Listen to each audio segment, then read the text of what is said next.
వాళ్ళకి ఇప్పుడు అర్థమైతే లేదు. ఇప్పుడు చాలా గొప్పగా అనుకుంటారు 230 మంది ఒకటే తాటి మీద ఉన్నామని. మా అంత గొప్పగా ఎవరు ఎదుర్కోలేకపోయారు మోడీ గారిని, భవిష్యత్తులో ఇంకా గట్టిగా ఎదుర్కొంటామంటారు. రేపు ఎన్నికల ఫలితాలు వచ్చినాక ఎండిపోయిన ఆకు విలువ ఎవరికి తెలుస్తుంది? రాలిపోయిన ఆకు విలువ ఎవరికి తెలుస్తుంది? ఎండిపోయిన కొమ్మకు తెలిసినట్టున్నది కాంగ్రెస్ వాళ్ళ పరిస్థితి. ఆకు ఆల్రెడీ రాలిపోయింది. ఎందుకు రాలిపోయింది? ఆ చెట్టు కొమ్మ ఎండిపోయింది కాబట్టి ఆకు కింద పడ్డది. కింద పడ్డ ఆకు విలువ ఎండిపోయిన కొమ్మకు తెలిసినట్టున్నది కాంగ్రెస్ వాళ్ళ పరిస్థితి. మీరు ఇలా బిల్లు అడ్డుకున్నాము అనుకుంటారు.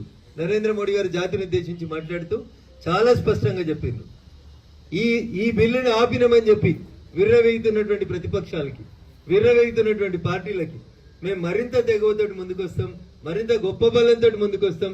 100% ఈ బిల్లుని మళ్ళీ భారత పార్లమెంట్ లో ప్రవేశపెడతాం, పాస్ చేస్తాం.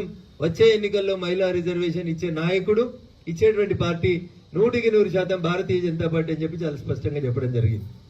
అయితే జరిగిపోయిన దాని గురించి మీరెందుకు మాట్లాడుతున్నారని కొంతమందికి డౌట్ వస్తా ఉంది. చాలా మందికి జరిగింది ఏందనేది ప్రజలకు చెప్పాలి, కన్ఫ్యూజన్ లేకుండా ఉండాలి, క్లారిటీ తోటి ఉండాలనేటువంటి అంశంతో మాత్రమే మేము ప్రజల దగ్గరకు వచ్చి చెప్తా ఉన్నాం తప్ప